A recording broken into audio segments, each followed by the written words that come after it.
Sometimes a story begins without warning, with a quiet image that later becomes impossible to forget. A man walks down to the river for water. He takes a few steps across flat ground. The light is soft, the air calm. A few minutes pass, and he is gone. No sound, no sign, no reason. In late June of 2014, 36-year-old Thomas Larkin vanished near the Shoshone River in northwestern Wyoming. It was a clear evening, the kind of weather people call perfect for camping.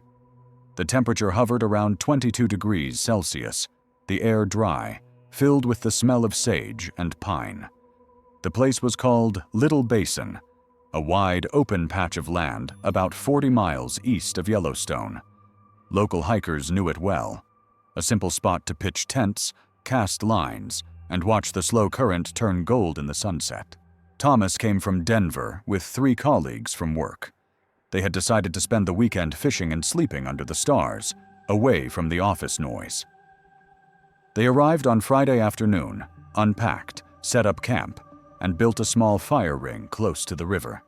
The men ate grilled trout and talked until the light started to fade. It was a calm scene, the kind where nothing seems capable of breaking routine. Around 7:30 that evening, their water supply ran low. Thomas stood up, grabbed a plastic canister, and told the others he would refill it before dark. The river was less than 60 yards away, a gentle slope with clear ground between the trees. They watched him go until his figure disappeared behind a cluster of cottonwoods. That was the last anyone saw of him. At first, no one was worried. It was a short walk. 10 minutes passed, then 15. The campfire cracked softly in the quiet.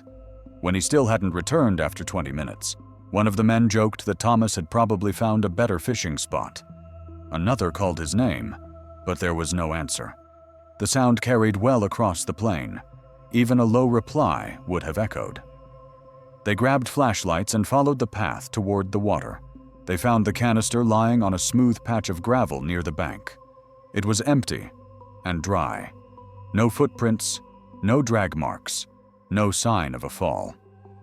The sand should have held an imprint easily. The surface was firm and damp from the river mist. The men searched the shoreline in widening circles. Nothing. They shouted his name again, but only the river answered with its slow, even sound. By 9 p.m., they drove to the nearest ranger post and reported a missing person. Within 2 hours, deputies from Park County and a small rescue unit arrived. They brought dogs and floodlights and began a coordinated sweep of the area. The first night yielded nothing. The dogs picked up a scent a few meters from camp, then stopped abruptly, circling with confusion. The handlers said the trail simply ended. At dawn, the search grew larger. Volunteers and fishermen from Cody joined the effort, marking search grids with colored tape. The river current was weak, the banks shallow.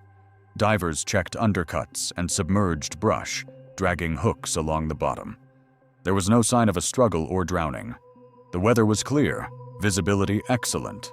Investigators found all of Thomas's belongings inside his tent: wallet, keys, cell phone, and fishing gear.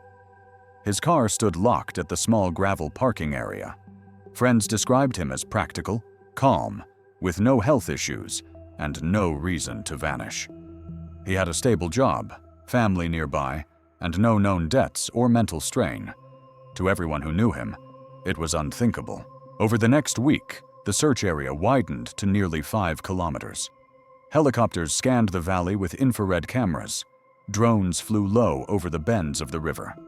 No body, no clothing, not even an object that could be linked to him, was ever found.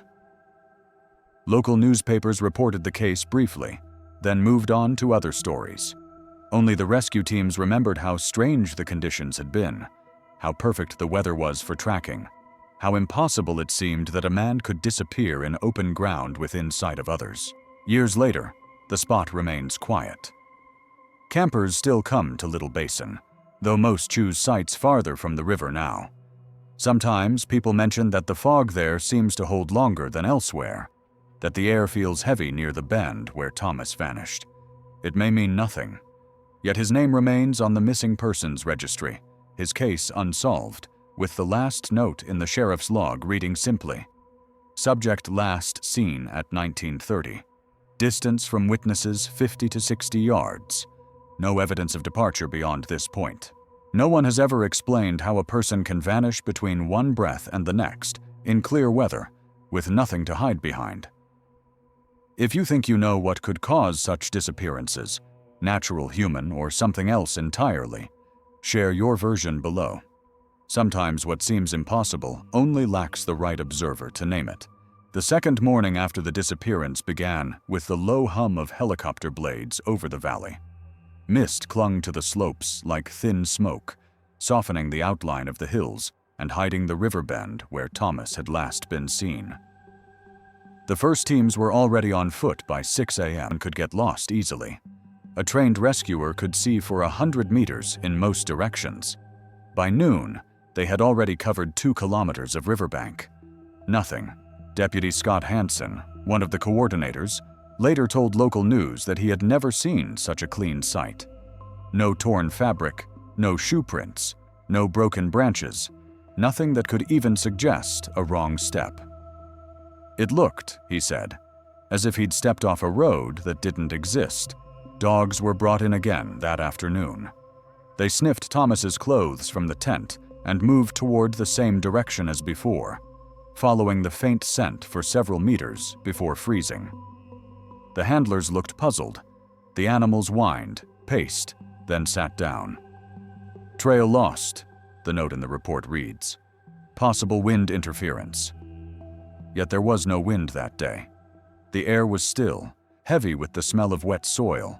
At the temporary base camp, Thomas's sister Megan watched the map spread out on the hood of a ranger truck. She asked if her brother could have walked farther along the river and drowned unseen. The sheriff explained that the current was slow and water levels low. Even a strong swimmer could have stood up in most parts. They checked downstream twice, dragging sonar and scanning every pool. If he had gone into the river, they would have found him. By the 5th day, volunteers from neighboring counties joined in. Some came from as far as Idaho and Montana, experienced hikers who had followed similar cases. They talked about patterns, people who disappear near clear water, those whose trails stop abruptly. Nobody liked the comparisons, but the details were difficult to ignore. The fog that had rolled in each morning began to feel like part of the story. It came quickly, sometimes from nowhere, covering open ground in minutes, then fading just as suddenly. Several rescuers reported losing their bearings for a few seconds inside it, though their compasses still worked fine.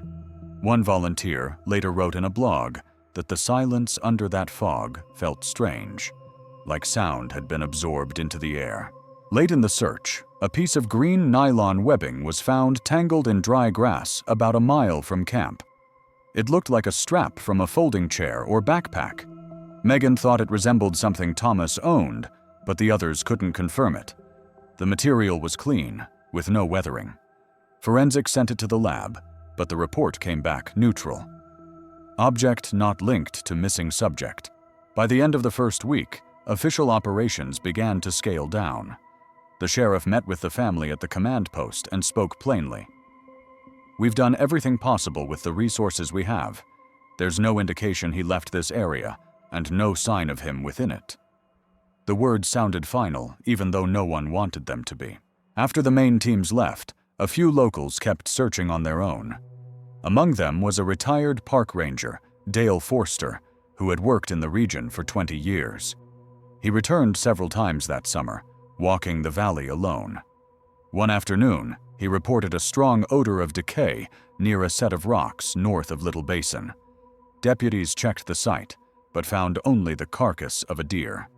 The file notes that the smell did not match typical animal decomposition, but no further action was taken. Weeks passed. The river level dropped, the grass dried, and the campsite was reclaimed by silence. By late July, no one remained on site except for the wind and the sound of insects in the heat.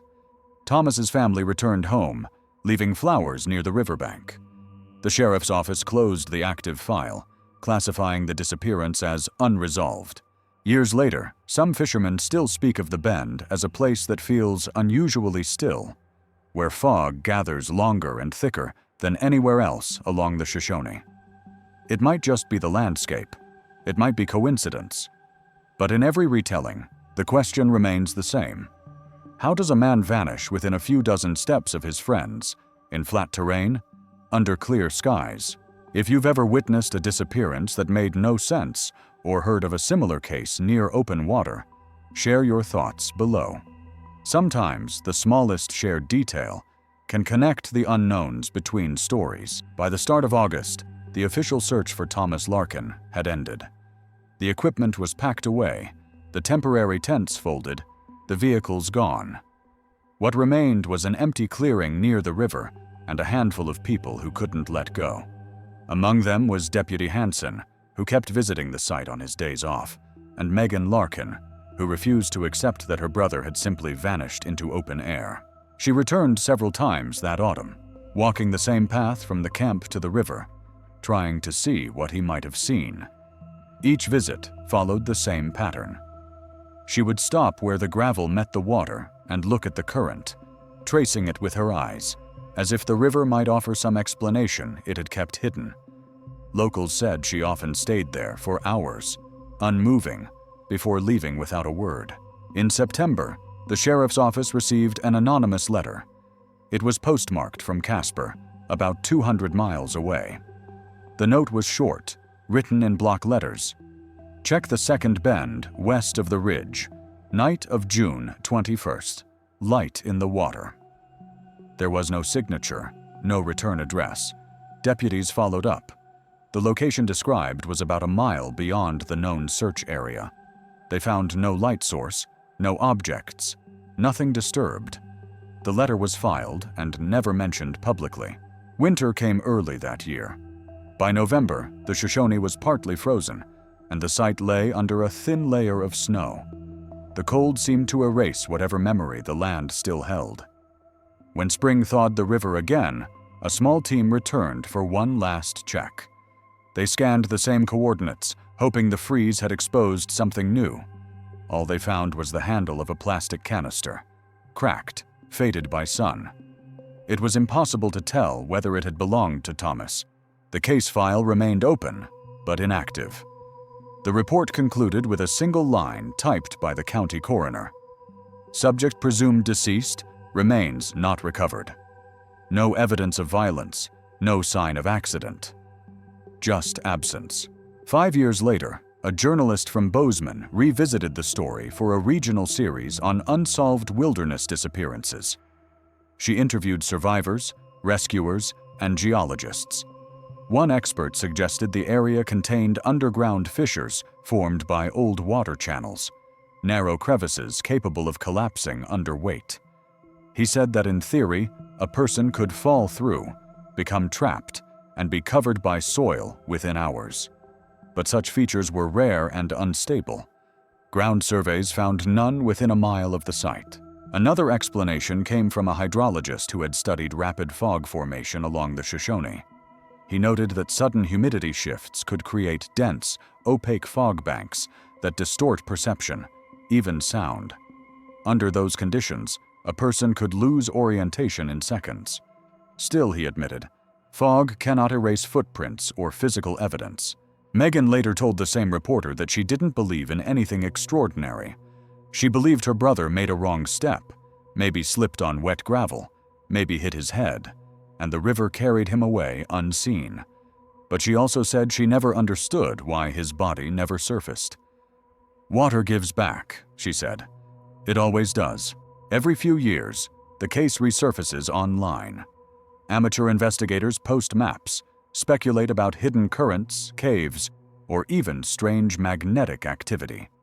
Some connect it to other disappearances across Wyoming and Montana. Theories multiply, and none resolve anything. If you walk there today, you can still find the faint trace of the old campsite. The stones from the fire ring remain half buried, blackened with age. The view across the river hasn't changed. In the evenings, the air cools quickly, and the sound of running water fills the space completely. It's hard to imagine how quiet it must have been that night, how easily the small sounds could have hidden something final. When I visited the location last summer, the grass stood waist-high, bending with the breeze. The ground underfoot felt solid. I followed the same path he took, stopping where the canister was found. The sun was setting behind the hills, casting long shadows across the river. For a moment, the sound of the current seemed louder than usual, as if rising from below. Then it faded again. Nothing moved. Sometimes, in cases like this, there is no discovery, only repetition. The same ground, the same unanswered questions. What happened between the tent and the riverbank remains unknown. Whether he slipped, walked away, or vanished for reasons we don't yet understand, the space where he disappeared still feels untouched, almost waiting. That ends the first case in this series. 3 names, 3 locations, 3 different forms of absence, each separated by miles and years, yet linked by the same quiet pattern. Clear day, open terrain, and no trace left behind. The second story begins farther south, in the dense and folded landscape of northern Georgia, where the Blue Ridge Mountains break into long ridges and narrow hollows. The air there carries the scent of rain, even when the sky is clear. Locals call it a place that remembers everything: storms, voices, footsteps. It was here, in early October of 2019, that a hiker named Emily Warren disappeared during what should have been a simple afternoon loop. Emily was 29, a graduate student in environmental science at the University of North Georgia. She knew the region well, often collecting water samples along the Chattahoochee National Forest trails. On the morning of October 5th, she drove alone to the Raven Cliffs area near Helen. She signed in at the trail register at 9:42 a.m. Her handwriting was neat, the time written precisely, like she always did for her field notes. Weather that morning was overcast but dry, temperature around 17 degrees. The trail she chose was popular and well marked, 5 miles total, following a stream up to a series of waterfalls enclosed by high rock walls. Several hikers saw her on the way in. One couple remembered her bright orange rain jacket and small gray backpack. They said she smiled and thanked them when they stepped aside on a narrow section. Another witness, a man walking his dog, recalled hearing her humming softly to herself near the halfway point. The time was close to 11. By 2 in the afternoon, clouds had thickened, and the forest darkened earlier than usual. Most visitors began heading back toward the parking lot. When a ranger made a routine patrol around 4:30, Emily's car was still there. A blue Subaru, doors locked, her phone and wallet on the seat, camera bag in the back. At first, nothing about it seemed alarming. It wasn't unusual for hikers to linger past sunset. But by 8 p.m., when the last cars had gone and hers remained alone under the dim security light, the ranger called it in. Search began at dawn. The first team started from the trailhead and moved up the main path, clearing side routes and checking beneath the cliffs. They found no sign of struggle, no clothing, no footprints that led away from the main trail. The ground was wet from light overnight rain, making tracks easy to see. Still, there was nothing distinct beyond normal foot traffic. By noon, the search widened to the upper ridge. Helicopters scanned with thermal cameras, while volunteers spread along the stream bed, calling her name. The echoes bounced strangely between the cliffs, creating overlapping voices that confused direction. The sound of the falls made communication difficult. Dogs picked up a scent near the second cascade, but lost it at the rock wall, as if the trail had stopped there. Investigators documented the area carefully. The rocks were slick, but not treacherous. A narrow ledge extended behind the falls, reachable by crouching through a short gap. It was safe enough to explore. Searchers went in with ropes and lights. They found only moss, water dripping steadily from the overhang, and a single plastic cap from a water bottle. It was generic, impossible to link to her. In the following days, conditions changed rapidly. Rain turned heavier, and fog descended almost constantly through the gorge.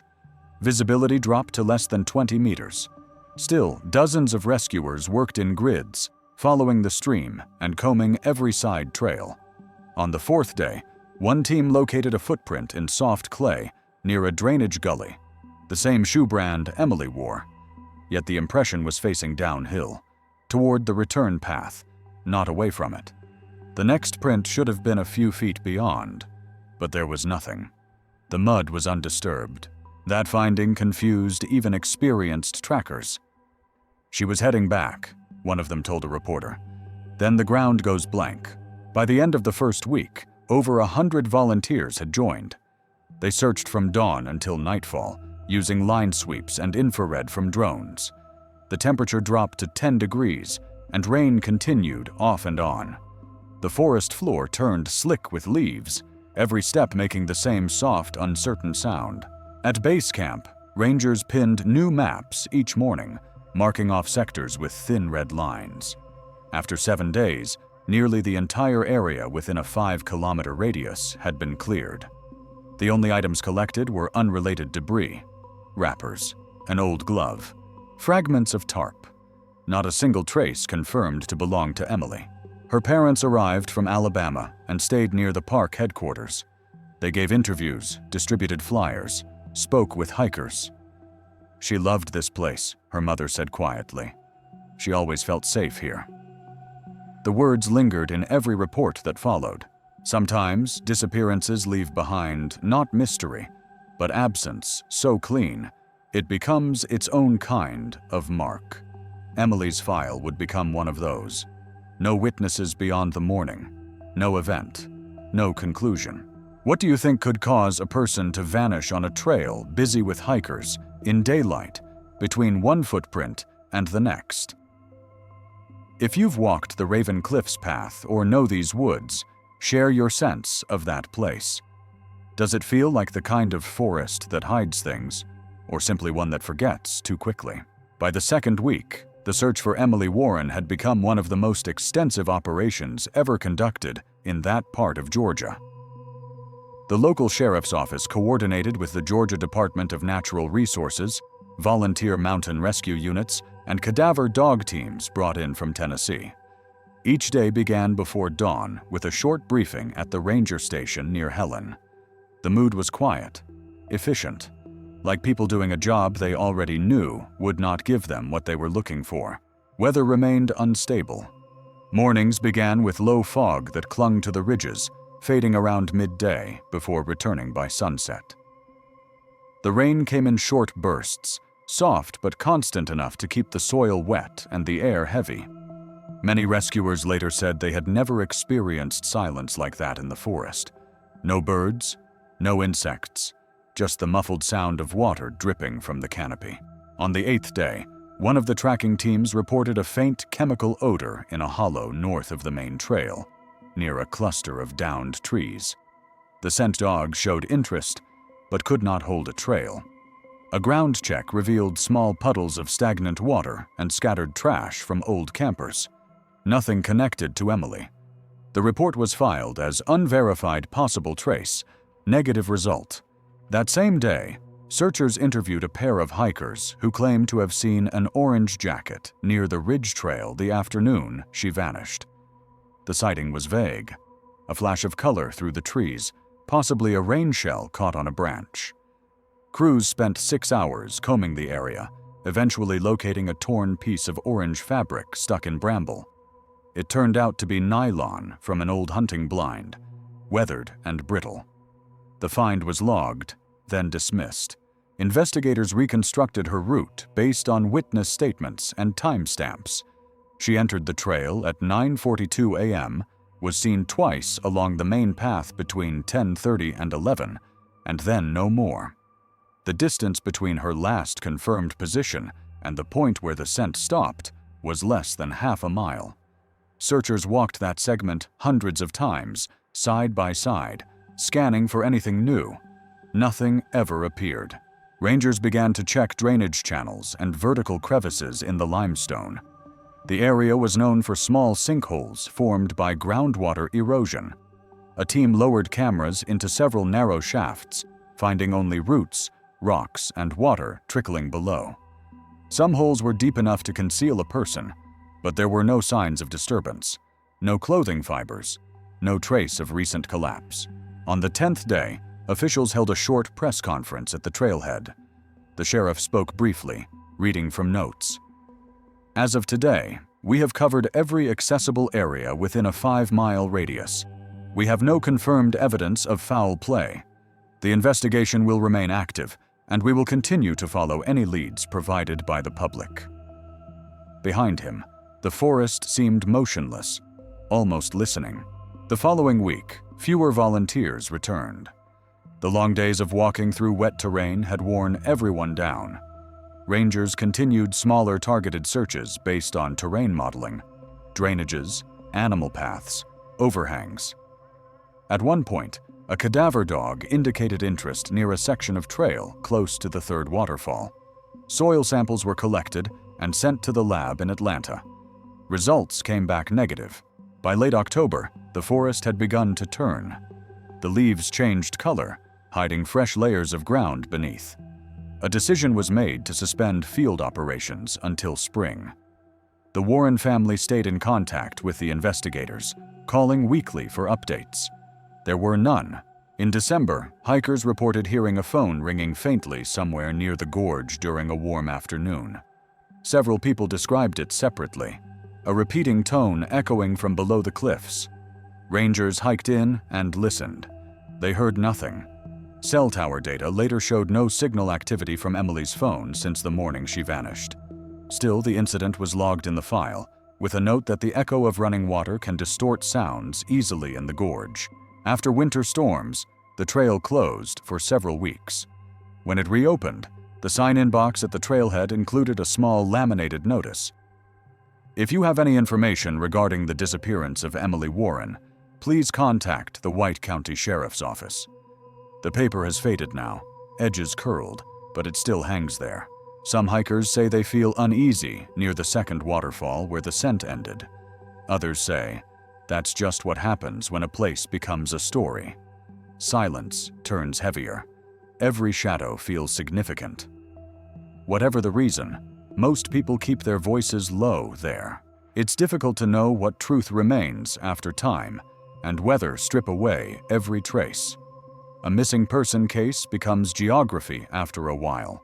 Coordinates, reports, topography lines. But behind each one is a single moment that no one can reconstruct. If you think you can, if you believe there's a natural pattern or a missed detail that ties these vanishings together, share it below. The comments often hold observations the files never did. When spring returned to the mountains, the forest around Raven Cliffs grew dense again, green in every direction, the air filled with the sound of water and new insects. It had been 6 months since Emily Warren disappeared. By then, most official operations were closed, but the case remained active. A few local searchers still walked the trails on weekends, not expecting to find her, but unable to stop looking. In early April of 2020, a small team of hikers found something on the ridge west of the falls, a fragment of gray nylon fabric tangled in roots beside a small runoff channel. It was roughly the size of a glove. Deputies collected it and sent it for testing. The material matched the type used in backpacks sold the year Emily bought hers, but no identifying marks remained.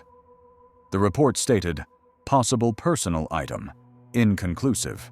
Megan Warren, Emily's older sister, later said she never believed her sister would have gone off trail voluntarily. She was cautious, almost methodical in her habits. She wouldn't have left her camera behind, she told a local reporter. That was her field work. She'd have held onto it no matter what. The camera was still in her car, inside its padded case. No photos were taken that day beyond a few landscape shots saved around 11 a.m., near the first cascade. Investigators reviewed the files again, focusing on the section between the upper gorge and the ridge. They mapped temperature changes and fog density from weather data, comparing it to similar incidents across the state.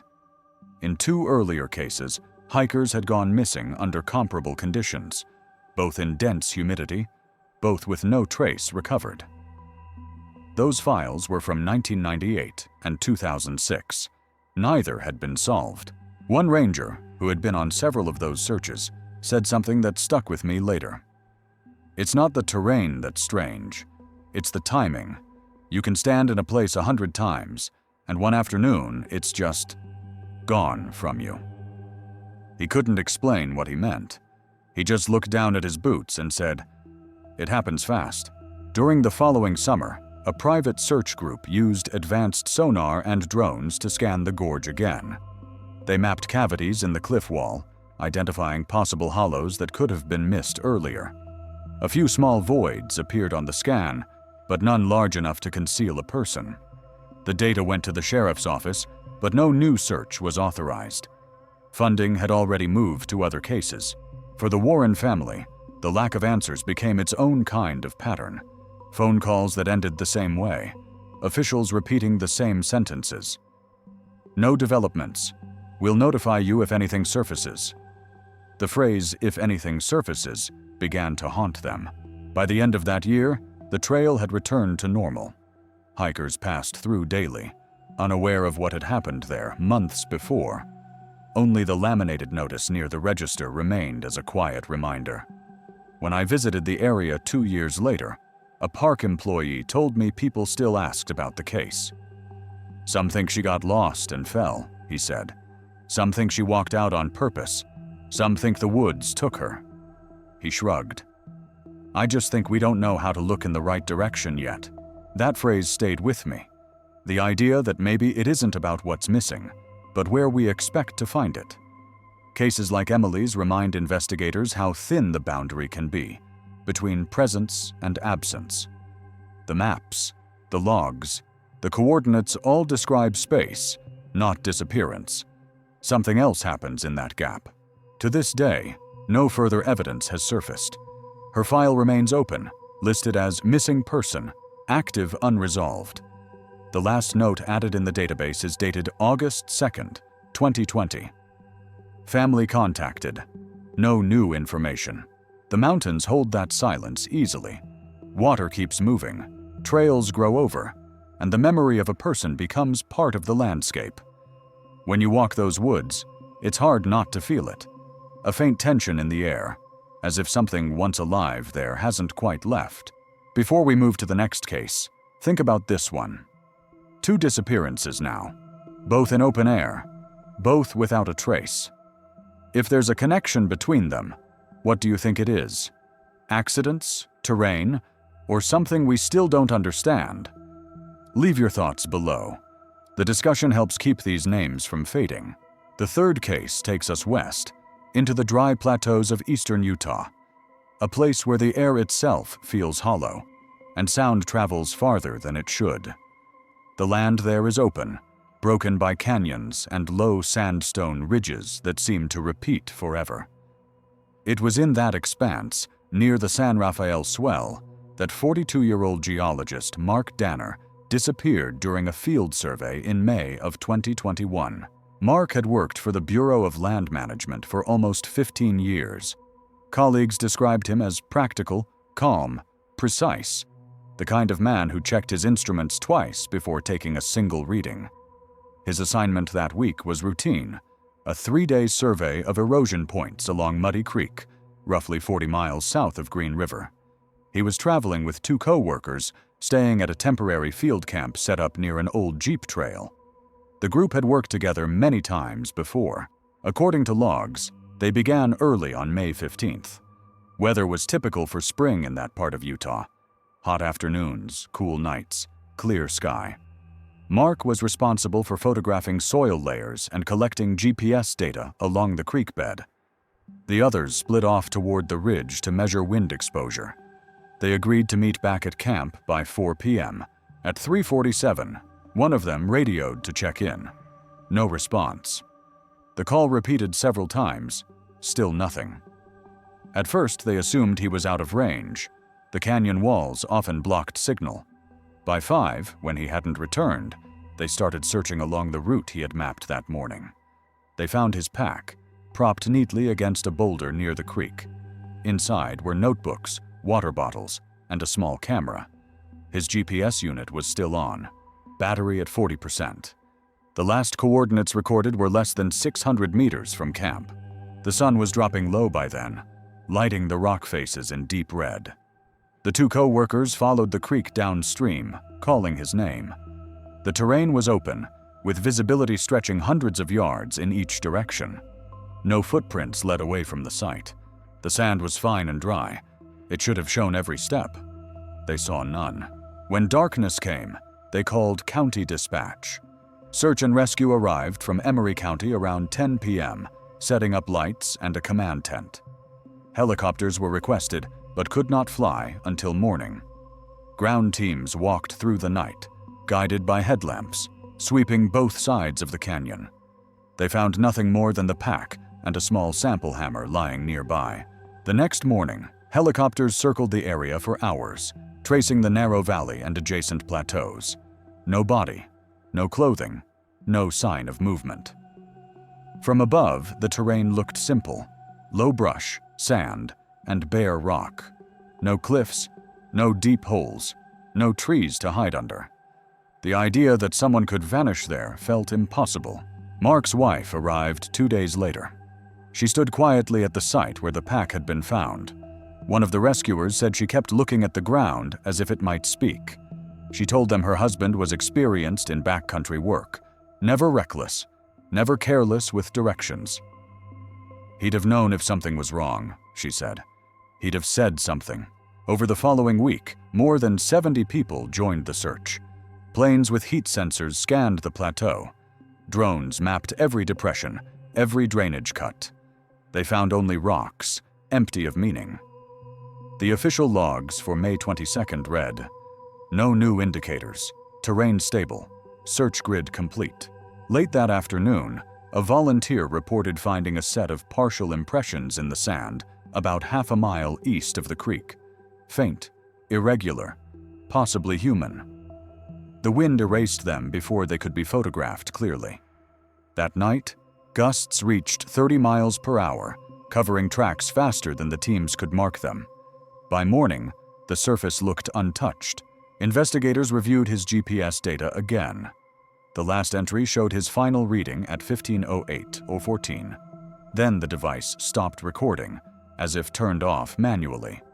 The time gap between that and the moment his co-workers began calling him was less than 40 minutes.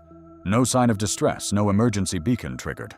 The longer the search went on, the less sense it made. They had his position, his pack, his route. They had open space in every direction, yet they had nothing else. A geologist disappears in daylight on flat ground within a few hundred meters of his camp. The maps are precise, the records clear, but the landscape keeps its silence. The absence feels deliberate, though no one can explain how.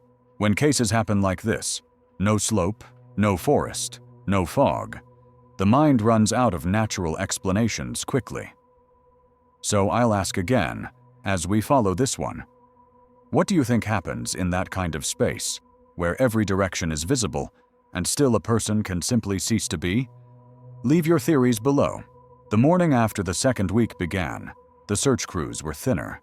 Most of the volunteer teams had gone home, leaving only county deputies, a few specialists from Salt Lake, and Mark Danner's colleagues. The desert had already shifted back toward its usual silence. Wind carried a fine layer of dust that covered boot prints almost as soon as they were made. The light at sunrise was sharp enough to wash out color from everything: sky, rock, even the faces of those still looking. Investigators divided the search into two sectors: the creek bed, running north to south, and the higher ridge to the west. The ridge offered wide visibility, but footing there was loose, scattered with shale. From that elevation, you could see for miles, endless ridges folding into each other, no trees, no shadows large enough to hide a man. The emptiness itself seemed to close the search down. A small detail kept troubling one of the deputies.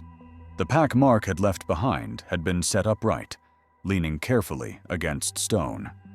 The camera inside was powered off, lens cap on, tripod still folded. He was known for never leaving equipment exposed to heat. The deputy said later that it looked as though he had intended to return in minutes. Whatever interrupted him, it happened between that intention and his next breath. By the third day, new technology arrived. A fixed-wing drone equipped with LiDAR mapping. The scans revealed shallow depressions and old animal burrows, none deep enough to conceal a body. The team moved on foot toward several coordinates where heat imaging had shown minor anomalies. All turned out to be rocks warmed unevenly by the sun. The desert has a way of offering false positives. In the evenings, wind patterns shifted, bringing cool air from the north. It made the radio static louder and the nights colder. Crews slept lightly, waking often to check the perimeter lights. Some said they kept hearing faint metallic noises like tapping stone, though there was nothing nearby that could have caused it. Whether it was the wind or imagination, nobody knew. The logs mentioned the sounds briefly. Unverified auditory event, 23:15 hours. On May 29th, a break seemed possible. A small fragment of fabric was found lodged under rock in a dry wash nearly 2 miles from the camp. It was gray, synthetic, similar to the pants Mark wore. The sample was sent to the lab. The test returned negative. Different weave, different dye. Another coincidence in a place full of them.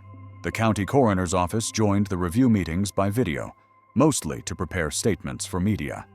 The sheriff insisted they were treating it as a missing person under unusual circumstances. When pressed for clarification, he said only that the conditions of disappearance were inconsistent with environmental hazard. That phrase appeared in several internal memos afterward. Colleagues of Mark's stayed on another 3 days. They revisited every survey point he'd marked that morning. Each spot matched the notes in his field book exactly. Sediment layers photographed, coordinates logged, times recorded in neat handwriting. The last entry read, 3:07 p.m., sample depth 0.4, light winds. There was no closing line, no sign he had finished the note. One coworker remembered something odd from earlier that day. Around 1:30, while working on the ridge, he'd seen a brief flash of light to the south. A reflection, perhaps from a lens or mirror. He assumed it was Mark signaling, though Mark hadn't been in that direction according to the GPS log. When investigators retraced the sightline later, the point aligned with a bare patch of sandstone, empty. The angle was wrong for sunlight reflection. They made a note, but found no physical source. By the start of June, operations were scaled down. Only a skeleton crew remained, performing daily checks at dawn and dusk. They called off the full search on the 10th. The official statement read, "No evidence of voluntary disappearance or environmental cause identified. Case remains open pending discovery." Back in Green River, Mark's wife held a small gathering at the local community center. She thanked everyone who had helped and asked that his name stay active in the missing registry until something tangible was found. "He was working," she said. "He didn't run. He didn't get lost. Something happened right there and we don't know what. Even now, the site remains undisturbed. Rangers pass it sometimes on patrol, see the flat stones where the tent had been, the faint marks of vehicle tires half covered by sand. The GPS coordinates are still in the BLM archive. Exact, repeatable. You can walk to that very point and stand where his pack was found. The horizon opens wide in all directions, silent and bright, with nothing between you and the sun. There are no shadows left there to hide answers. And yet, nothing has returned. 3 stories now. 3 different landscapes. 3 people erased by air and distance. Each file ends the same way. No signs of flight. No signs of struggle. No conclusion. If patterns exist, they lie somewhere in the gaps between them. Summer turned long and dry across the San Rafael Plateau. The wind hardened the sand into a thin crust that cracked underfoot. By July, almost no one was still searching for Mark Danner. The official operations were closed, the reports filed, the temporary signs taken down. But every so often, A lone traveler or off-road rider stopped at the coordinates, drawn by the story that had begun to circulate through the small towns along Interstate 70. The geologist who vanished from open ground. In August, the Bureau of Land Management sent a small team back for follow-up mapping. They were not searching for him specifically, but the site was on their schedule. Among them was a technician named Robert Levin, who had worked with Mark on several surveys in the past. He said later that the air felt unusually still that morning, even for the desert. No wind, no sound, not even insects, he recalled in his notes. They spent 6 hours scanning drainage channels with ground-penetrating radar. Every signal returned solid rock. When they broke for lunch, Levin walked a few meters away from the truck to look at the horizon. He noticed a shallow groove in the sand, a narrow line running straight for nearly 20 feet before fading out. It wasn't a tire mark or an animal trail. It looked like something had been dragged lightly, parallel to the wind. He photographed it, logged the coordinates, and went back to work. By the time they packed up, the line was already gone, erased by shifting grains. No one could ever confirm what had made it.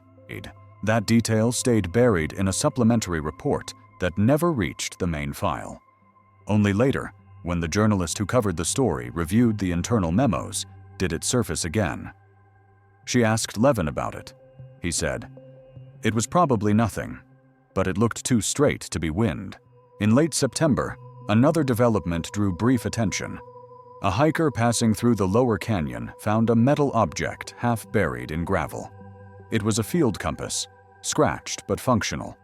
The serial number matched one assigned to the Bureau in the same batch as Danner's. The problem was the distance. It lay nearly 9 miles from the last known position. Investigators checked the route. No reasonable path connected the 2 points without crossing ridges and dry washes that Mark had no reason to approach.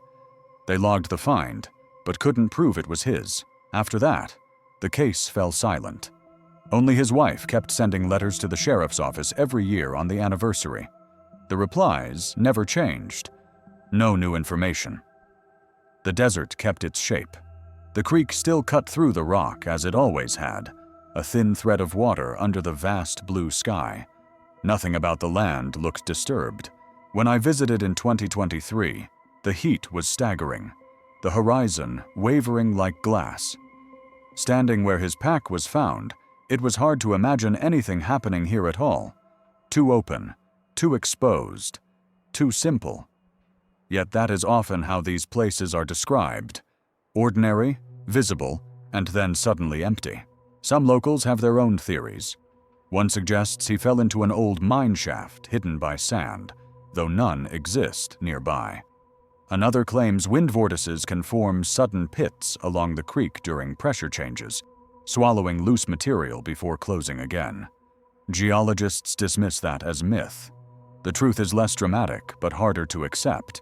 A man vanished, and all the science in the world could not redraw his last step. 3 regions now, Wyoming, Georgia, Utah, all miles apart, all governed by different terrain, yet the outline repeats. A person moves through open space, witnesses nearby, weather clear, then nothing. No trace, no conclusion. There's a moment in every investigation when paperwork replaces presence, when the story becomes ink instead of sound. That's where each of these cases ends, in sentences like "search terminated," "family notified," "remains not recovered." But behind those lines sits something no form can explain, can. As you listen, think about the connection between these places. Could the answer lie in human error, geography, coincidence? Or is it something subtler, hidden inside how we perceive wilderness and distance? Share what you think in the comments. Sometimes the conversation outlives the evidence. When the last field notes were written and the final coordinates logged, the 3 cases sat side by side in the same regional archive. 3 names, 3 files, all marked unresolved.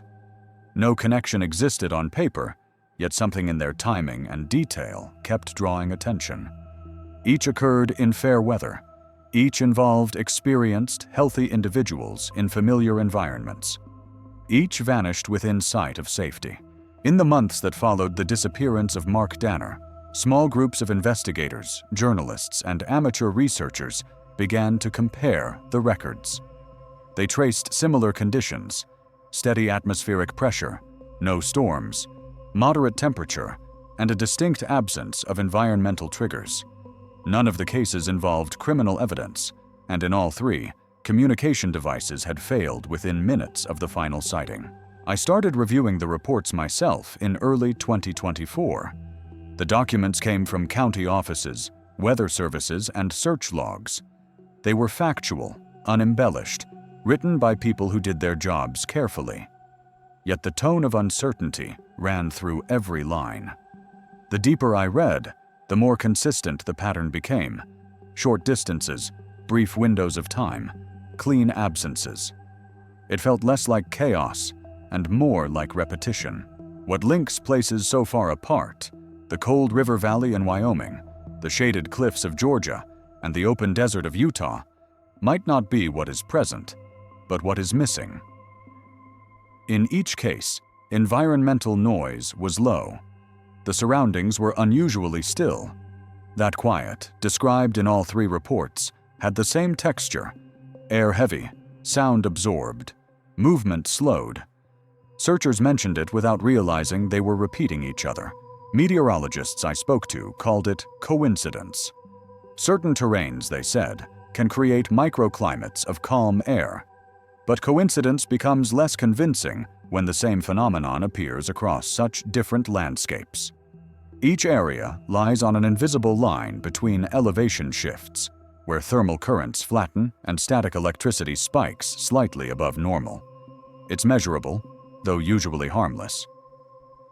I began to wonder if these conditions interfere with instruments or perception, enough to distort direction, enough to disorient a person even for seconds. The files also shared another quiet similarity. Every missing person was alone for less than half an hour before disappearance. It's a brief period, just long enough to step out of sight, but not far. Witnesses always described the same realization. First, a casual delay, then unease, then the moment when silence became too deep. Search coordinators from all three regions later confirmed that scent dogs behaved irregularly. Trails broke sharply, not fading gradually as they normally do. Some handlers thought of chemical contamination, others blamed wind. But the stop points, those exact spots where scent vanished, aligned closely with small terrain depressions or subtle bends, places where air currents could stagnate. No one can prove a link between atmospheric stillness and disappearance. Yet reading those logs side by side, it's hard to ignore the repetition. If you were to overlay the data, temperature, humidity, pressure, visibility, the graphs nearly match. By late 2024, a short internal memo circulated between several search and rescue offices in the Western region. It proposed establishing a comparative database for unsolved disappearances in non-hazardous conditions. The project never received funding, but the idea remains. Some believe such a database might reveal shared parameters, a statistical fingerprint hidden in ordinary geography. When I returned to each site months later, the same atmosphere lingered. In Wyoming, the Shoshone Valley held its pale fog at dusk. In Georgia, the gorge sounded hollow, as if it swallowed echoes before they formed. And in Utah, the air above Muddy Creek shimmered in a way that made distance hard to gauge. It's easy to think of these cases as separate stories, yet they echo one another through detail and timing. Whether that's pattern or projection, I can't say. But after months of reading, walking those trails, and talking to those who searched, I began to feel a quiet connection threading through the data. Not supernatural, not even mysterious, just something unmeasured. When you compare events like these, what seems more likely to you? Environmental coincidence, or a shared variable we haven't yet identified? Write your version below. The discussion may never solve the cases, but it might reveal how people understand loss in open space. The first time I laid the three maps on a table, the distances meant nothing.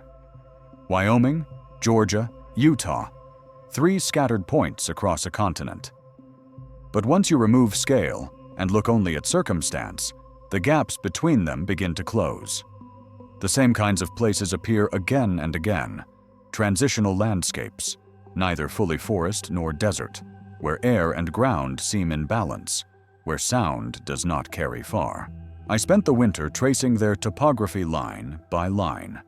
Each site, despite different altitude and climate, shared a geometry of enclosure. Not walls exactly, but subtle boundaries. A curve in the terrain, a hollow that limited view, a narrowing of sound.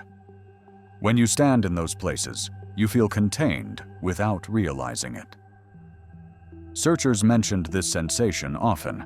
They said it felt as if the space folded slightly around them. In February, I spoke with an atmospheric physicist at the University of Utah who studies localized microfields, small temporary shifts in magnetic intensity caused by mineral composition and air temperature. He told me that under certain conditions, those fields can distort compass readings and even disrupt short-range radios. The effect lasts minutes, sometimes seconds. It's not dangerous, he said, but it can make direction unreliable. People think they're walking straight when they're turning. That might explain a momentary disorientation, a few steps off course.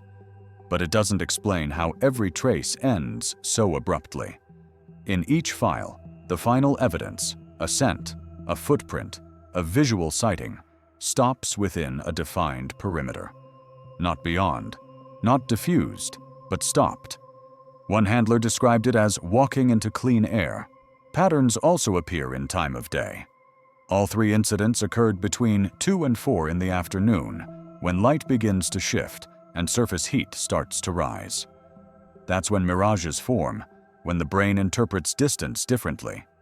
A human eye, adjusting between glare and shadow, can misjudge depth or incline. People walk toward what looks like level ground and find themselves in unexpected positions. That theory could explain getting lost, not vanishing. Still, some searchers believe the body's sense of direction can fail completely under sustained glare. Then there is silence. In every interview, witnesses recalled the quiet as something physical. In Wyoming, they described it as if the air thickened. In Georgia, as though the forest absorbed sound. In Utah, as if the horizon itself went still. Sound is often our last connection to presence. When it falters, distance feels closer. Maybe that's what happens in those final minutes. The sensory map collapses. I revisited Megan Larkin that spring. She still lived in Denver, teaching part-time at a community college. We sat in her small kitchen while she went through her brother's old camping notes. She stopped at a page he'd written years before the trip. In one margin, he had drawn a simple line and written beside it, "If you walk far enough, the landscape begins to hear you." She said she never knew what he meant. Later, I contacted the Warren family in Alabama. Emily's mother said she still dreams of her daughter walking ahead on a trail, always turning a corner just before she can catch up. She doesn't call it a nightmare, just a loop that never ends. Each conversation had the same rhythm, long pauses, then a detail emerging after silence. That's how memory works with absence. You circle around what you can't see until the shape starts to appear. When I reached out to Mark Danner's wife, she declined an interview, but sent a brief message. "He knew the desert," she wrote. "He understood it could erase things quickly, but not that quickly." She ended the note with a question. "Do you think he's still out there?" I didn't know how to answer. As these families speak, their words form another kind of evidence, not of where someone went, but of how people navigate what remains. It's quiet testimony, scattered across states, connected by the same uncertainty. If you were in my position, reading these files and walking those sites, what would you look for next? Another location, another pattern, or a reason to stop? Write what direction you'd take. Sometimes an outside eye sees what familiarity hides. By spring of the following year, interest in the 3 disappearances had spread beyond the counties where they occurred. I began receiving copies of other reports, smaller cases scattered across the United States, hikers, hunters, solo travelers. Most were easily explained: injuries, weather, wrong turns. But a few stood out. They carried the same set of quiet coincidences: clear conditions, minimal terrain hazards, last sightings inside visible range. I compiled them into a table, listing time, temperature, altitude, and the type of terrain. The pattern held steady. Almost all occurred on transitional ground, near water, but not in it, near forest edges, near the boundary between open and enclosed space. It was as if disappearance favored liminal zones, where the environment doesn't decide what it wants to be. Law enforcement officials were polite but cautious when I asked questions. Most said the same thing. People go missing every day. Sometimes they want to. Sometimes they don't. One retired search coordinator told me, "There's a comfort in closure. Without it, you just keep walking the same perimeter."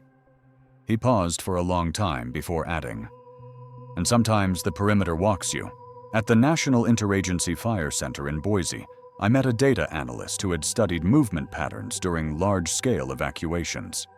He showed me time-lapse overlays of people moving through terrain. In most cases, human paths follow predictable geometry: lines between landmarks, areas of shelter, routes of least resistance. But in rare instances, the tracks suddenly diverge into open ground, as if direction itself had shifted. He called them loss points. The same term appears, coincidentally, in search and rescue training manuals to mark where tracks end. In all 3 main cases, Thomas Larkin, Emily Warren, and Mark Danner, the loss points sit almost perfectly at the midpoint between their start and return paths. If plotted on a circular map, each one lies just inside the edge of completion, as if they vanished seconds before closing the loop. Psychologists describe something called spatial fatigue, a mental lapse where the brain stops updating its map of surroundings after prolonged monotony. You keep moving, but orientation fails to refresh. For most people, the effect lasts seconds. Under stress, it can last longer.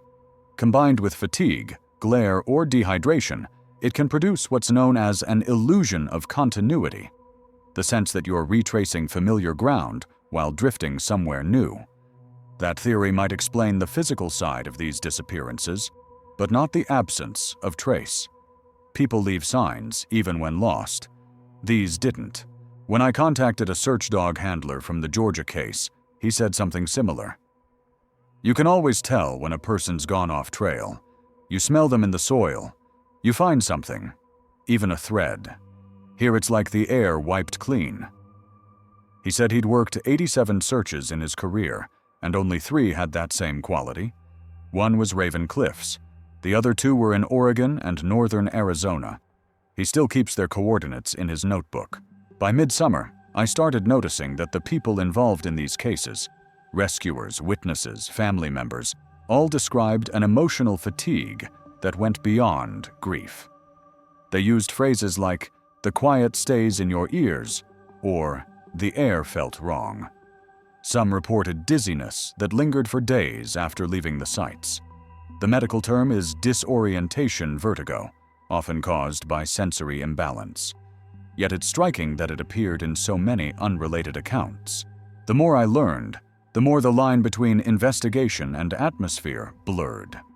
I stopped trying to find direct answers and began recording what could be measured: weather, topography, sound levels, magnetic readings. The results never contradicted science, but they also never explained the final step that erased these people from record. By the end of that summer, I understood that some cases remain unsolved, not because evidence is missing, but because the context that once held them has changed. Terrain erodes, memory distorts, air shifts. You can't step into the same landscape twice, not exactly. When you listen to these stories now, spread across states and years, what do you think binds them? Is it the land, human perception, or something we build into our own need for closure. Write what you see, connecting them. The discussion itself becomes a form of search. By late summer, the subject had begun circulating quietly among field officers, park rangers, and local rescue coordinators. Most of them never said so publicly, but off-record they admitted seeing patterns they could not categorize. They called it the clean kind. Disappearances with no violence, no struggle, no debris, no reason. Every region had a few, tucked in old reports under neutral phrasing. Search exhausted, no further evidence found. When I met with Captain Ross Edinger from the Wyoming Division of Search and Rescue, he showed me binders from previous years. The older the cases, the thinner the files became. Many ended with the same short line typed in the same tone. Area clear. He tapped one page and said, "You start to realize the checklist works for recovery, not for absence. Absence doesn't behave." He explained how standard procedure relies on continuity, a direction of travel, a visible trail, an endpoint. "You can track anything that moves," he said. "But when the movement stops and the person's just gone, our system falls apart. We're built to follow signs, not silence." At a training facility near Fort Collins, I observed an orientation class for new rescue recruits. The instructor projected aerial maps on a screen, marking loss points with small red dots. The dots formed no clear line, but the recruits noticed something. Most sat along transitional borders between ecosystems, forest edge to grassland, canyon rim to open desert, waterline to dry ground. The instructor shrugged. "That's where people like to stop and look around. It's also where they sometimes don't come back." That quiet acknowledgement, half joke, half warning, captured how field workers viewed these cases. They respected the mystery without naming it. In Georgia, I spent a week following a volunteer team that still trained near Raven Cliffs. They moved through the gorge in early morning fog, radios crackling faintly. The air felt thick, the light diffused. One of the handlers, a woman who had been part of Emily Warren's original search, said she still thought of that week every time she entered new terrain. "It changes how you listen," she said. "You start counting seconds between your own footsteps." Most rescuers describe an awareness that builds slowly, a realization that something in the environment doesn't quite align. Sometimes it's silence, sometimes it's distance. They know it doesn't mean danger, but it makes them focus harder, as if the landscape itself is watching. In Utah, I spoke to a BLM officer who'd reviewed the Danner case. He said what bothered him most wasn't the disappearance, but the precision. "He didn't get lost in chaos," he said. "He vanished in order. Everything around him was measured, recorded, balanced." That word, balanced, came up again later from another source, a hydrologist who'd mapped air pressure differentials along the plateau. He noted that the reading near the site where Danner disappeared showed a sudden equilibrium.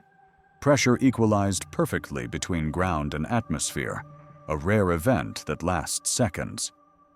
"It means nothing," he said, "but it's interesting. Patterns built from anomalies.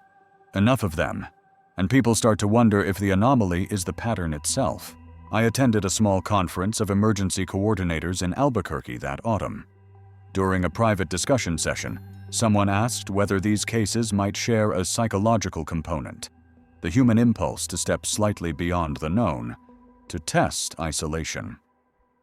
The room fell quiet.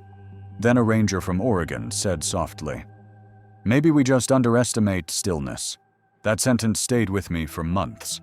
Maybe what removes people from the world isn't violence or terrain, but a pause too deep to cross back from. Each person I met, rescuer, scientist, family member, seemed to carry a different fragment of explanation. Together they formed a map of possibility rather than proof. No one believed in anything extraordinary, yet none could say it was ordinary either. The investigation now had more witnesses than evidence, more silence than ground to walk. And still, the same question hovered. What happens in that brief gap between visibility and absence when a person takes one more step and doesn't return.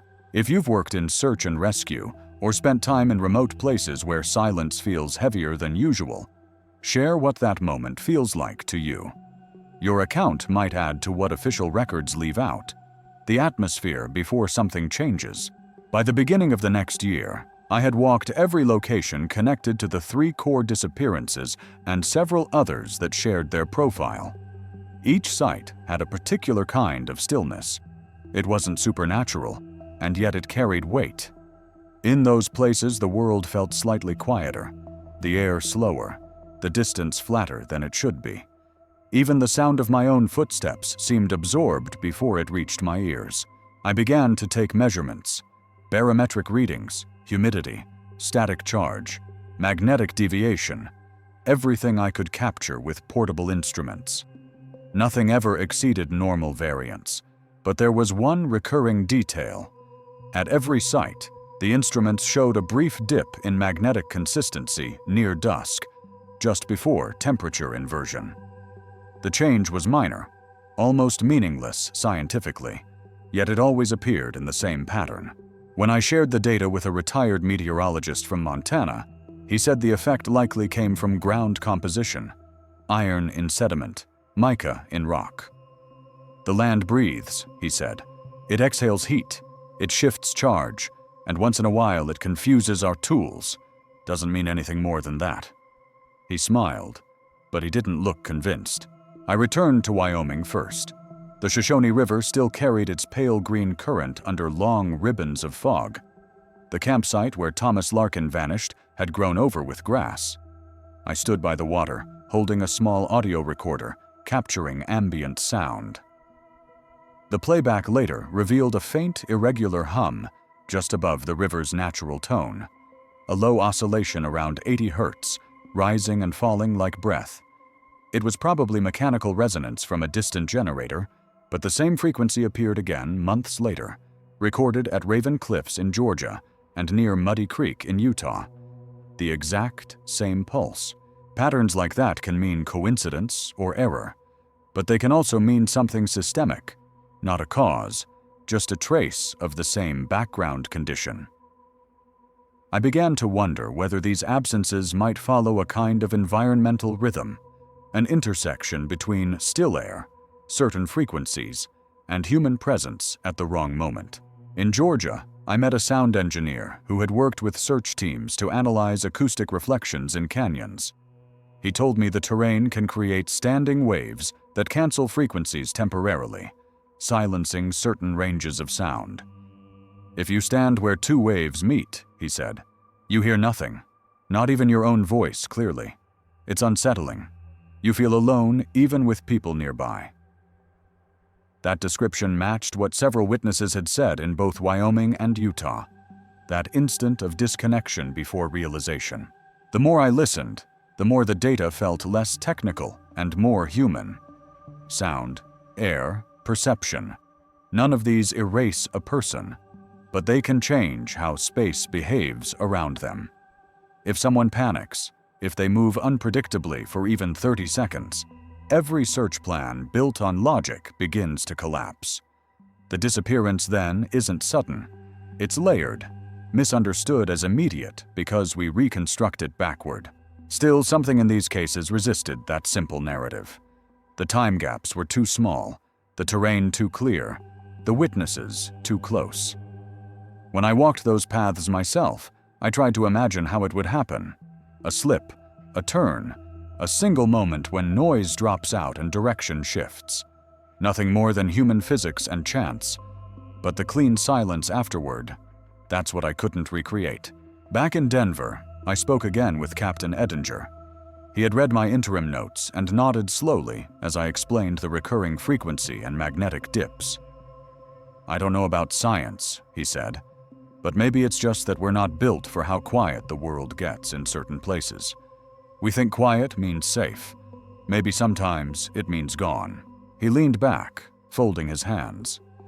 We tell people to stay on marked paths, but what's a path, really? It's just a habit we agree on. Step 2 feet off it, and you're somewhere new.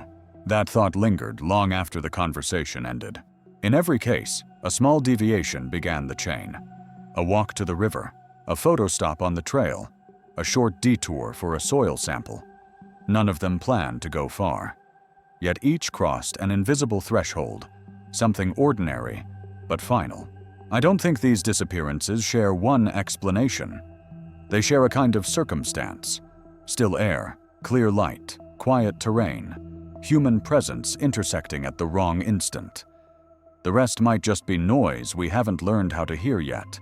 If you've spent time in remote places, have you ever noticed moments when the environment felt thinner, as if the world around you paused? Write what that felt like. Sometimes those experiences describe conditions our instruments miss. By midsummer, my inbox had become a quiet archive of its own.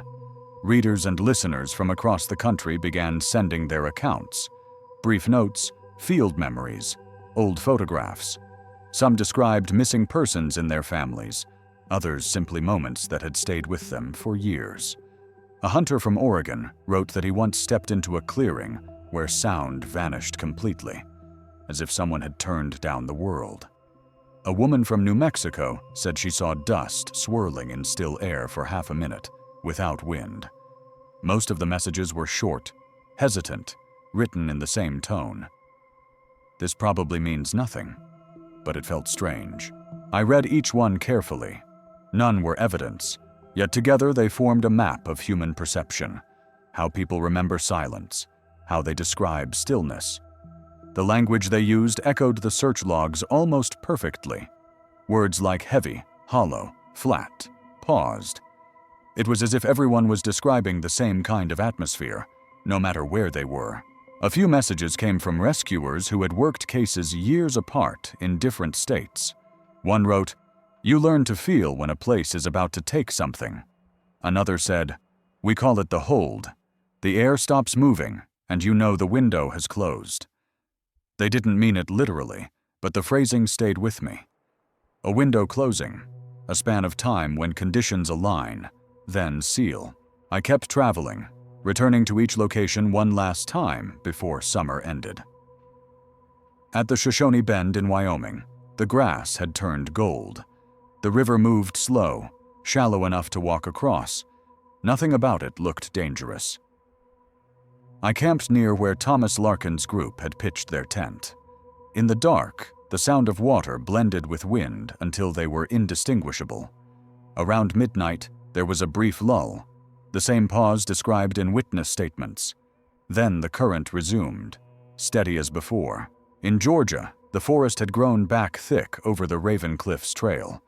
The notice about Emily Warren was still pinned beside the sign-in box. The ink faded to gray.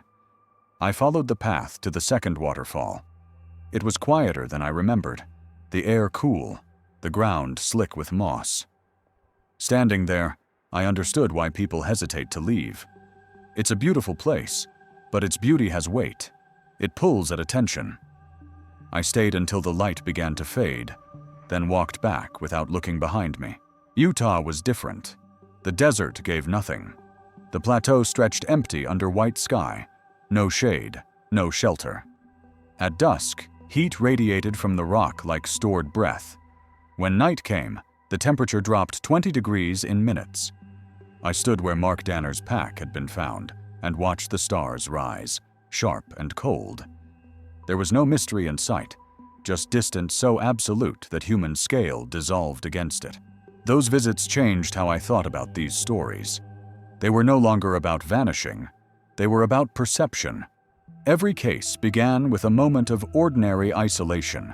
A man collecting water, a woman taking a photo, a geologist making a note, followed by a break in continuity that nobody could measure. Maybe disappearance isn't an event, but a kind of overlap between what we see and what we think we see. When I compared environmental data again, one correlation stood out. A drop in background noise, levels below 30 decibels at each site, measured within minutes of disappearance. 30 decibels is almost silence, just enough to hear your own pulse. In that level of quiet, even small changes in air pressure feel physical. The body starts searching for sound and finds none. For some, That might trigger a reflex, a step forward, a shift, a moment of disorientation that feels like falling inward. I'm not suggesting silence erases people, but it might change how time is felt. A brief dilation, a skipped frame in memory. In such a gap, a person could take one wrong direction and never recognize it as wrong. By the time others notice, the landscape has already reset itself. As I wrote these observations, one thought kept returning. We search for missing people as if the world were static, but it's not. Light changes, sound bends, air moves differently at different hours. Maybe what vanishes isn't the person, but the alignment that once revealed them. Several readers wrote after the last episode, saying they had begun to listen more carefully when outdoors, counting seconds between gusts, noting when the wind stopped. Some said the silence no longer frightened them. Others said it did. Either way, awareness grows. If you've followed the series this far, you already know that no answers will appear. Still, I'd like to hear what the silence means to you. Does it feel like peace, or does it feel like the moment before something shifts? Leave your thoughts below. Each reflection adds another small trace in the record. Autumn brought a change in rhythm. The stories had stopped feeling like separate reports and had started to merge into a single conversation. I noticed it in the way people wrote back, not asking what happened anymore, but why it keeps happening the same way. The tone was steady, thoughtful, stripped of drama. Hikers, surveyors, local guides, even a few meteorologists sent small notes describing what silence does to perception. A man from Idaho said that when the air goes still in high valleys, your balance shifts slightly, and you begin to walk faster without noticing. A ranger from Kentucky wrote that in heavy humidity, her radio sometimes plays faint static patterns, even when no one is transmitting, as if the landscape is repeating its own echo. None of these things are impossible, yet they build a pattern too familiar to ignore. I began to organize the correspondence, turning it into a kind of map, not of locations, but of experiences. Lines connected words that appeared repeatedly. Stillness, flat air, pause, wait. Those lines clustered around certain regions: the interior West, the Appalachian foothills, the upper Midwest lakes. It was less a cartographic pattern than a rhythm, a series of overlapping descriptions of the same sensation.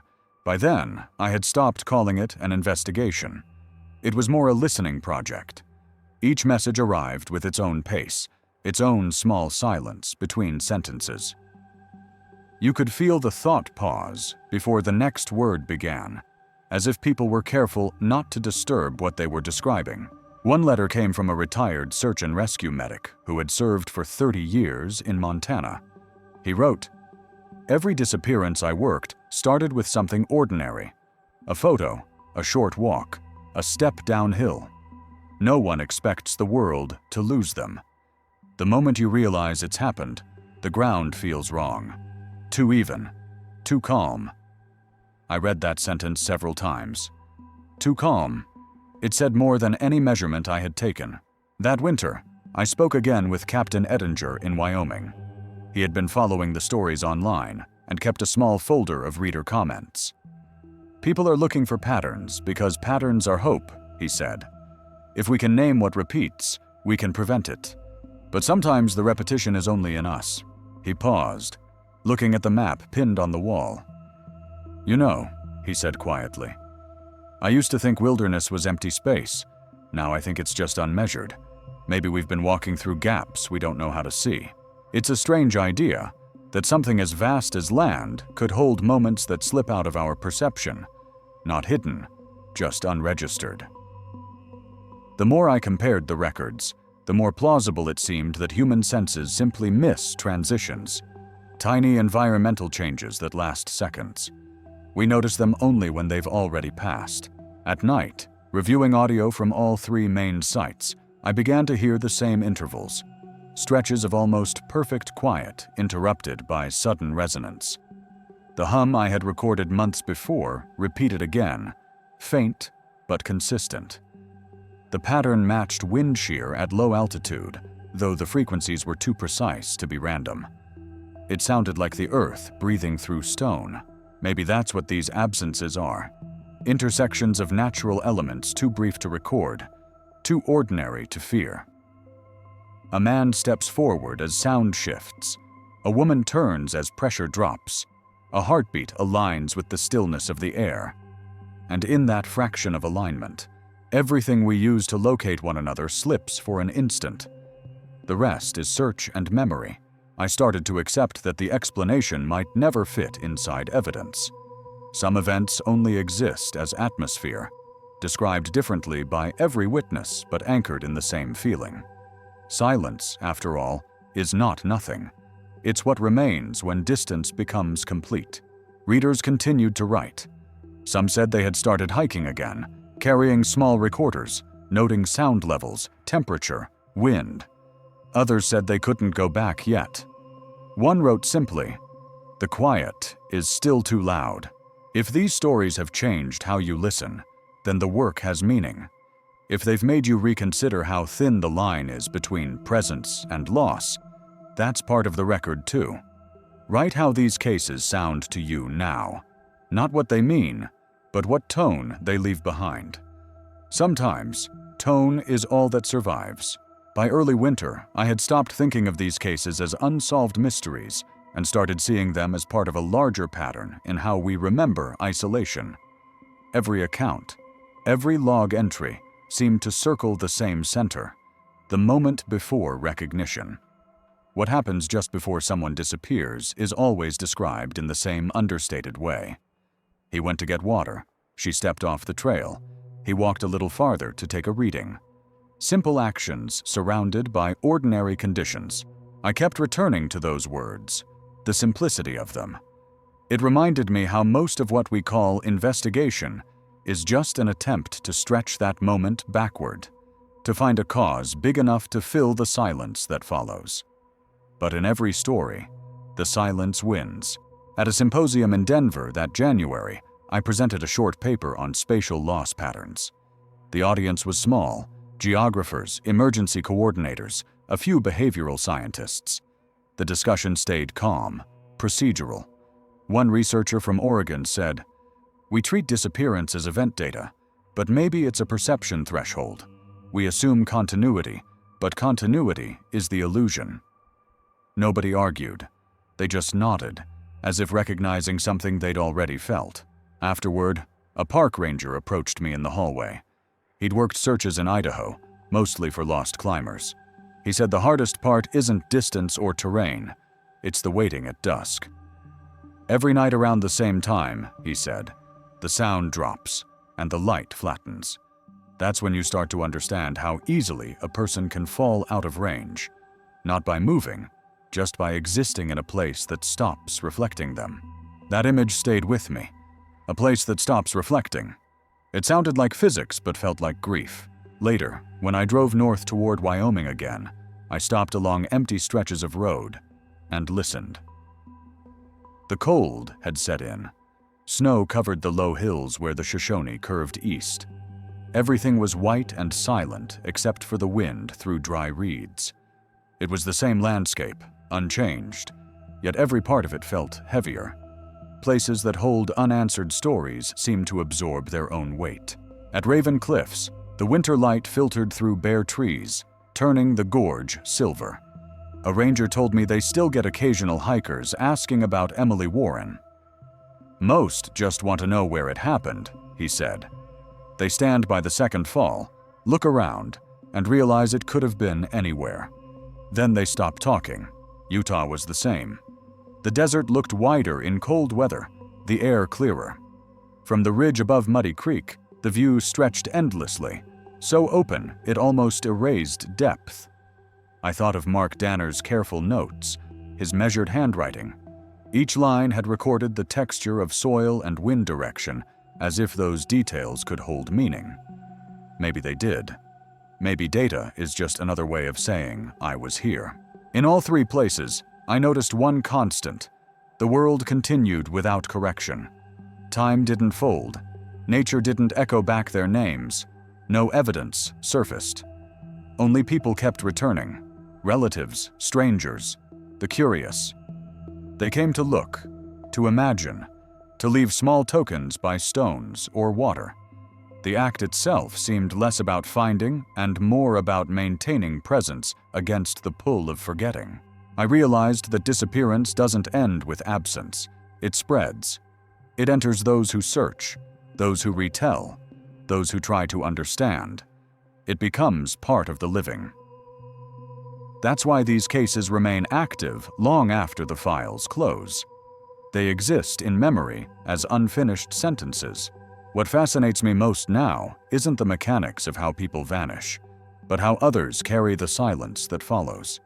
Everyone I've met in this work speaks softly when recalling these sights, as if afraid to disturb something that still listens.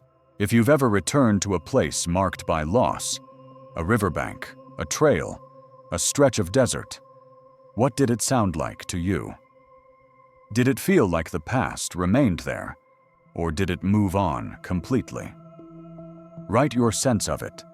These stories continue in what people remember, not in what's proven. The closer I came to finishing this project, the more I realized it was less about the missing than about those who stay behind. Every file I read ended in a similar rhythm. Formal sentences meant to close a record. Search concluded. Family notified. Case remains open pending discovery. But people never close as neatly as reports do. They linger, rewriting the absence in their own language. In Denver, I met a small group of families connected through online forums. They spoke quietly, almost like colleagues. Each carried an envelope or folder filled with notes, photographs, weather data, topographic maps. They had learned the language of investigators out of necessity. But when the meeting ended, what stayed in the air wasn't information. It was endurance, the act of continuing to ask questions even when the questions had nowhere left to go. One woman, whose brother vanished while hiking near Mount Hood years before, said she no longer searched for him in maps or archives. "I look for the same kind of air," she said. "When it feels like it did that day, I pay attention." She wasn't talking about superstition. She was describing an awareness, a habit born from loss. I started thinking that maybe these disappearances, scattered across the country, have built their own kind of map, not of geography, but of attention. A quiet network of people who listen differently now. It's not organized, not official, but it exists in how they move through the world. They notice air pressure, the color of sky before wind, the temperature of silence. Their awareness becomes the continuation of those who vanished. In Wyoming, the rangers still log reports at the start of each season. New names appear. Old ones remain. The valley looks the same. The Shoshone keeps its rhythm. Every now and then, a hiker will mention a strange echo or a brief sense of weightlessness on the riverbank. The reports are polite, factual, usually ending with the phrase, "Effect subsided after several seconds." In Georgia, the notice about Emily Warren has been replaced with a newer one, plastic fading under sunlight. It still reads "Missing Person Investigation Ongoing." The words are routine now, but when hikers stop to read them, the space around the sign seems to quiet for a moment. People lower their voices without realizing it. Utah remains open and bright. The plateau reflects light in a way that makes direction uncertain. When I visited again in spring, the wind cut clean across the flats. The coordinates where Mark Danner's pack was found are marked by a small metal stake now. No one put it there officially. It just appeared, pressed into sand, initials carved on the side. Someone wanted the point to remain visible. I thought about what these gestures mean. The signs, the notes, the small offerings. Maybe they aren't about solving anything. Maybe they are ways to balance what the landscape takes. Each mark, each comment, each retelling becomes a kind of counterweight to the silence. When I started this work, I wanted data to draw a line through coincidence. But the further it went, the more that line blurred into something larger. Not a pattern, not a phenomenon, Just the simple truth that human beings can vanish completely within spaces they thought they understood. The wilderness doesn't need to hide them.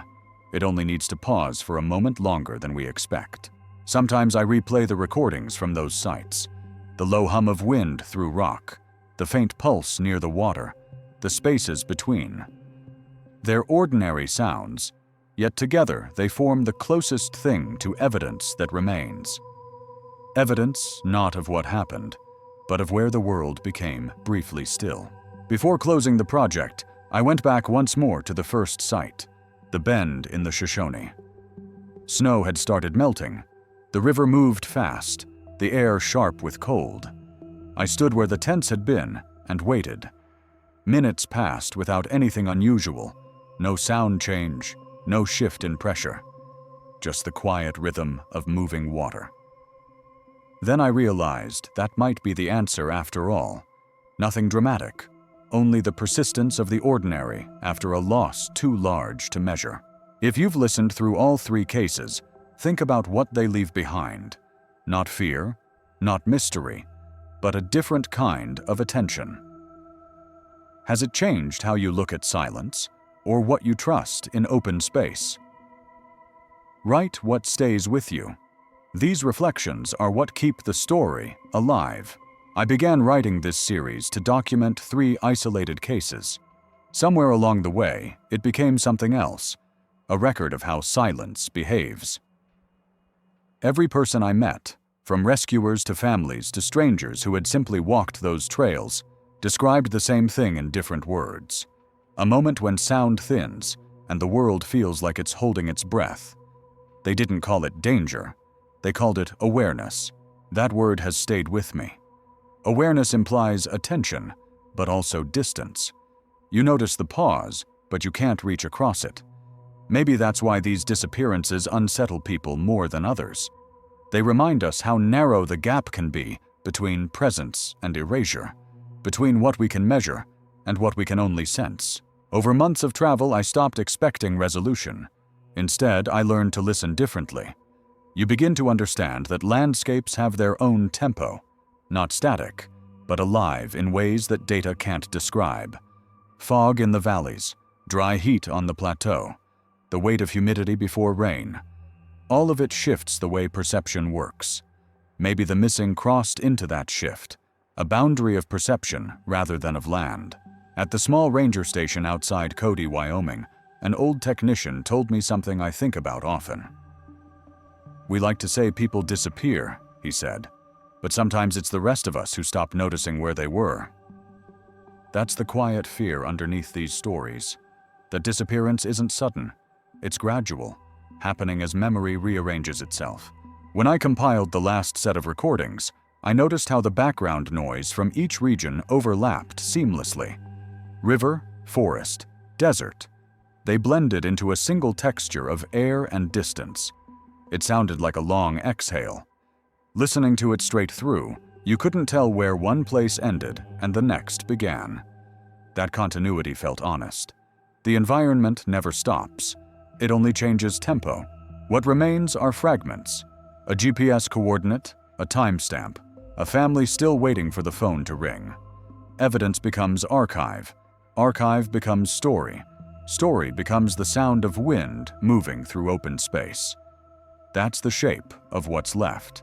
Sometimes I wonder if the real subject of these investigations isn't the missing at all, but our need to define what can't be repeated. The official term is unresolved, but it might as well mean still listening, because the land doesn't forget. It just continues, carrying the weight of names spoken softly by those who remember. As the final phase of this project approached, I revisited each place once more. I didn't take instruments or cameras, just a notebook. In Wyoming, the snow was melting fast, the river gray with runoff. In Georgia, early spring rain made the gorge smell of iron and moss. In Utah, the air shimmered with heat already, the silence so complete that my heartbeat felt louder than it should. Each place seemed smaller than before, more ordinary. But that ordinariness had its own gravity. You could almost believe that if you stood there long enough, quietly enough, you might hear an answer rise from the ground. Not a revelation, just a simple acknowledgement that the world holds more silence than we're built to understand. When I started these recordings, I asked for theories. Some said time slips, some said magnetic anomalies, others said coincidence. All of those ideas make sense in their own way. But standing out there alone, it's easier to believe something simpler. The missing stepped beyond our attention, and we haven't learned how to look past that line yet. If you've listened this far, take a moment before the last part. Think about how these landscapes sound in your own memory: the river, the forest, the desert, and where your attention lingers when the sound fades. That's where these stories live now. I ended this project the same way I began it, in quiet. No ceremony, no final discovery, just the sound of a small river moving through open ground. The truth is, most investigations finish that way. No answers, only clearer questions. Over the past 2 years, I've walked through fog, through forest, through light so sharp it made the air feel brittle. I've spoken with people who have waited half their lives for one more clue. I've seen how absence reshapes time, how a single unresolved hour can stretch across decades. It changes how families talk, how places feel, even how sound travels. If there's a lesson in all of this, it's not about fear or mystery. It's about perception, how fragile it is, how easily it bends. Every case, every trail, every empty coordinate reminded me that the line between visible and gone isn't measured in miles. It's measured in awareness. We cross it without noticing every day. Most of us just come back. The files remain open. The mountains still hold the same coordinates. The creek in Utah still follows its curve through the plateau. The forest in Georgia grows denser each season, folding over its own trails. The bend in the Shoshone still widens each spring.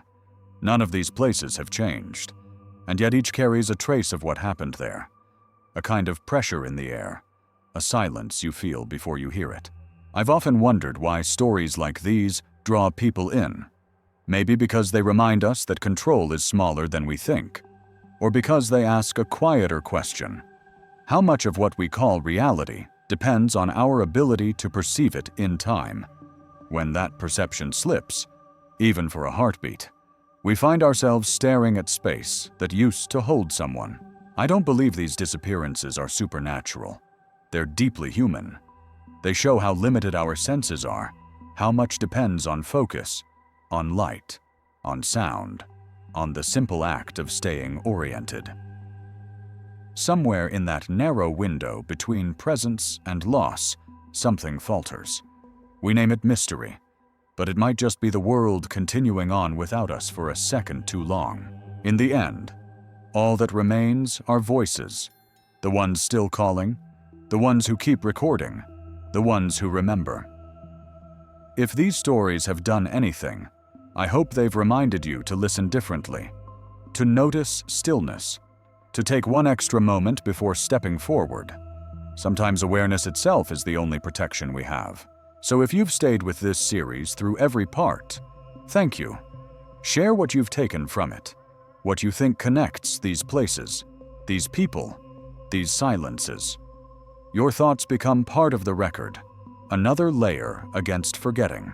And if you found meaning here, or if these stories made you listen to the world a little differently, consider subscribing, leaving a like, and sharing this series so others can hear it too. Attention is what keeps these names alive. For now, that's where I'll leave it. 3 landscapes, 3 names, and the silence that holds them. This is where the story ends, and where listening begins again.